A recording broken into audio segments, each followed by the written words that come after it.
tafsir dari surah An-Naml. Ayo silakan kelompok 4. Ayo, Pak. Ya, Bang dulu.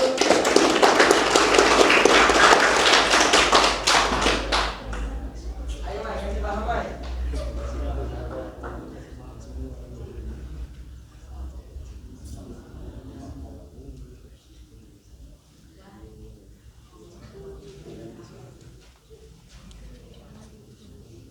Tepuk tangan yang meriah untuk Allah. Petir, bukan seberang petir. Petir menyambar rumah si ratu. Terima kasih sudah hadir. Assalamualaikum warahmatullahi wabarakatuh.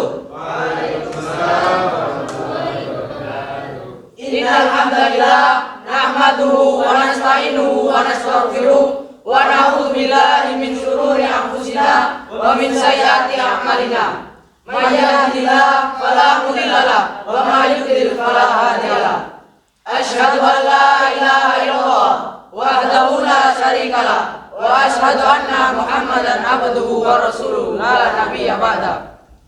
Hadirin dewan juri sekalian yang berbahagia, puja serta puji syukur marilah senantiasa kita panjatkan kepada Allah Subhanahu wa taala, karena berkat limpahan rahmat, taufik serta hidayahnya kita dapat berkumpul di aula yang kita cintai ini guna menyelenggarakan perlombaan pada tahun baru Islam 1443 Hijriah dengan sehat walafiat.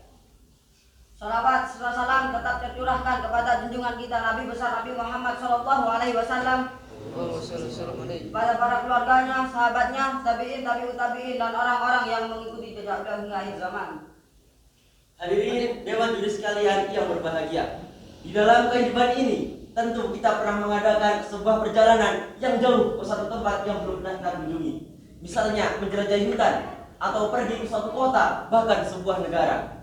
Tentu saja untuk bisa sampai ke tempat yang kita inginkan itu tidaklah mudah. Kita harus mencari jalan yang benar untuk menuju tempat tersebut dan mengetahui mana jalan yang justru akan menyesatkan diri kita. Maka agar kita tidak kesulitan dan merasa kebingungan saat menempuh jalan tersebut, kita membutuhkan sebuah alat bantu atau sebuah petunjuk yang dapat mempermudah perjalanan kita. Misalnya seperti kompas atau sebuah peta. Hadirin dewan juri sekalian yang berbahagia, sama halnya dengan kehidupan dunia ini, kehidupan yang membingungkan bagi orang yang tidak tahu, kehidupan yang menyesatkan bagi orang yang menolak sebuah ilmu. Maka agar kita bisa mudah dalam menjalani kehidupan ini, kita akan membutuhkan sebuah petunjuk yang akan kita gunakan untuk mencari jalan yang benar yang akan kita gunakan menuju Allah Subhanahu wa taala. Satu-satunya petunjuk yang benar untuk kehidupan yang singkat ini adalah Al-Qur'an. Sudah menjadi musim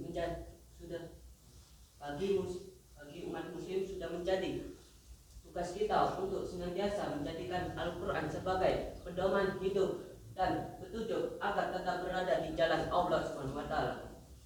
Karena jika dalam hidup ini kita tidak akan berpegang teguh kepada Al-Quran, maka sudah dapat dipastikan kita akan tersesat dan kita tidak akan sampai ke tempat tujuan yang kita inginkan, yaitu surganya Allah Subhanahu wa taala. Dan selain kita berpegang teguh kepada Al-Quran, sudah menjadi tugas bagi kita untuk mempelajari dan mengamalkan kitab suci Al-Quran. Hadirin dewan juri sekalian yang berbahagia, Nabi SAW bersabda, khairukum man ta'alamal Qur'ana wa 'allamahu, yang artinya sebaik-baik kalian yang mempelajari Al-Quran dan mengamalkannya. Hadirin dewan juri sekalian yang berbahagia, dalam hadis tersebut sudah jelas bagi kita bahwasanya sebaik-baik manusia bukanlah mereka yang kaya, bukanlah mereka yang sukses dengan hartanya, dan juga bukanlah mereka yang mempunyai rumah besar bagaikan istana. Akan tetapi kata Rasulullah SAW, sebaik-baik kita adalah orang yang mau mempelajari Al-Quran, dan setelah kita pelajari Al-Quran tersebut diamalkan dalam kehidupan kita, maka harapannya setelah kita melakukan hal itu, kita tidak akan menjadi orang-orang yang tersesat di dunia ini. Allah Subhanahu wa taala berfirman dalam surat Al-Baqarah ayat 2 yang berbunyi, A'udzu billahi minasyaitonir rajim. Bismillahirrahmanirrahim. Dzalikal kitabu la raiba fihi hudzal lil muttaqin. Yang artinya, kitab Al-Quran ini tidak ada keraguan dalamnya, petunjuk bagi mereka yang bertakwa. Hadirin Dewan Juri sekalian yang berbahagia, jika kita ingin menjadikan Al-Quran sebagai pedoman hidup atau petunjuk, serta mau mempelajari dan mengajarkannya, maka kita akan memperoleh beberapa keutamaan.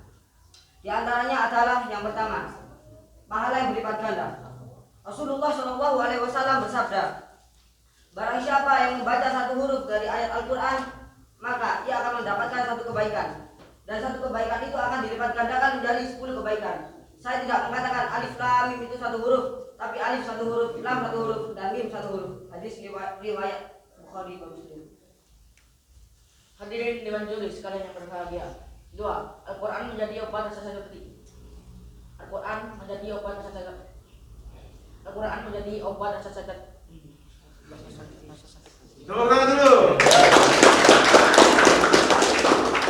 Al-Quran menjadi obat rasa sakit. Rasa sakit hati. Rasa sakit hati. 2. Al-Quran menjadi obat rasa sakit. Rasa sakit hati. Santai. 2. Al-Quran menjadi obat rasa sakit hati. Allah Subhanahu wa taala berfirman dalam Al-Quran surat Al-Isra ayat 82 yang berbunyi, A'udzu billahi minasyaitonir rajim. Bismillahirrahmanirrahim. Wa nunazzilu minal Qur'ani ma huwa syifaa'un wa rahmatul lil mu'minin. Yang artinya, dan kami turunkan Al-Quran sesuatu yang menjadi obat dan rahmat bagi orang-orang yang beriman. Hadirin Dewan Juri sekalian yang berbahagia. Yang ketiga, membaca Al-Quran kebaikan. Al-Quran berisi kebaikan karena kalam dari Tuhan. Bagi seluruh Islam yang belajar dan membaca Al-Quran dengan lancar maupun kurang lancar atau terbata, namun masih berjuang dalam melanjutkan bacanya walaupun dengan keterbatasannya, sesungguhnya ia akan memperoleh kebaikan berupa pahala, yakni pahala membaca dan pahala karena susah payahnya yang mampu ia lawan demi membaca Al-Quran. Hadirin Dewan Juri sekalian yang berbahagia, maka mudah-mudahan dengan kita senantiasa menjadikan Al-Quran sebagai petunjuk dan pedoman bagi kita, serta mau untuk mempelajari dan mengamalkan Al-Quran dalam kehidupan kita, kita akan menjadi orang yang senantiasa mendapat petunjuk dari Allah Subhanahu wa taala. Anton Pergi ke pasar membeli ikan, pulangnya membeli sepatu. Mungkin hanya sedikit ini yang dapat kami sampaikan. Assalamualaikum warahmatullahi wabarakatuh.